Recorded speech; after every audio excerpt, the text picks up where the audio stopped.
What if the most terrifying crimes weren't hidden in the dark, but committed openly, while everyone else looked away? Australia, late 1990s. A country known for vast landscapes and quiet suburbs. In South Australia, places like Salisbury North felt isolated, but safe. No one paid much attention to them, and that was the problem. At the centre of this story is John Bunting. To neighbours, he didn't look like a monster. He was outspoken, opinionated, sometimes aggressive, but not openly dangerous. He complained about crime, about degeneracy, about how the system failed ordinary people. Some even saw him as a vigilante figure, a man who claimed to protect victims. In struggling communities marked by poverty, addiction, and distrust of authorities, his message resonated. People listened. Bunting surrounded himself with people who felt rejected by society, young men with unstable lives, desperate for belonging and purpose. Slowly, a group formed. Not officially, not visibly, but bound by loyalty and fear. At first, it looked like friendship, shared frustration, harmless venting. But beneath the surface, Bunting's worldview hardened. Anyone who didn't fit his moral code was labelled an enemy. In his mind, these people weren't human. They were problems that needed to be eliminated. No one stopped him. There were no missing persons reports yet. No investigations. No bodies. Just influence quietly turning into something else. The transformation was deliberate. Bunting didn't demand loyalty at first. He earned it by acting as a mentor and protector. He gave people purpose. For those on the margins, that feeling was intoxicating. One of the most vulnerable was James Vlassakis, young, insecure, and desperate for approval. He became emotionally and psychologically dependent on Bunting. Doubt was replaced with certainty. Then there was Robert Wagner, volatile, aggressive, eager to prove himself.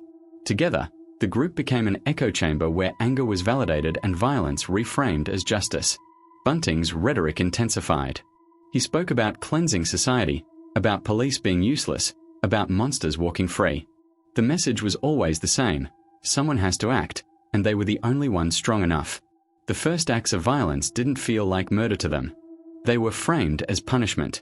Victims were dehumanized long before they were harmed. Fear replaced friendship. Obedience replaced choice. Questioning Bunting meant humiliation or threat. Compliance meant safety. By now, violence was no longer hypothetical. It was being prepared. The violence unfolded methodically.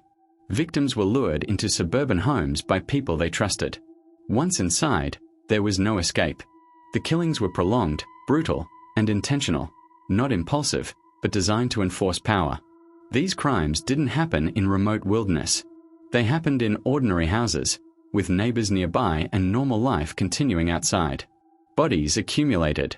To hide them, the group used large plastic barrels filled with acid. The remains were stored in a disused bank vault in the rural town of Snowtown, then later in sheds and garages. The smell was explained away. Excuses were accepted. No one looked too closely. Participation became a test of loyalty. Helping meant belonging. Hesitation meant suspicion. Fear wasn't just of punishment, it was of becoming the next victim. Rumors circulated. People whispered about disappearances and strange houses. But the victims were marginalized: addiction, mental illness, unstable lives. Their absence didn't trigger urgency. Police reports stayed fragmented. No single disappearance looked connected. By now, the group believed they were invisible. They were living among corpses and planning the next killing. The collapse came quietly. In 1999, police investigating a missing person were led to an abandoned bank vault in Snowtown. Inside were sealed, corroded barrels. When opened, the scale became undeniable. Human remains, dissolved and dismembered. The case exploded overnight. Disappearances once treated as unrelated suddenly formed a pattern. Attention turned to John Bunting. Witnesses came forward. Survivors described intimidation, torture, and fear. The image of a protector collapsed into something far darker. Arrests followed. Under pressure, some accomplices talked, not out of remorse, but self-preservation. Details emerged: how victims were chosen, how torture enforced silence, how fear maintained control. Public outrage followed. How had this gone on for years? How were warning signs missed? As more remains were found, the number of victims grew. The illusion of isolation vanished. The truth was unavoidable.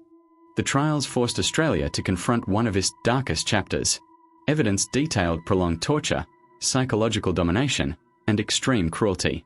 Survivors testified about fear so intense it erased resistance. John Bunting received 11 consecutive life sentences with no possibility of parole. The court described him as calculating, sadistic, and devoid of empathy. His accomplices received multiple life sentences as well.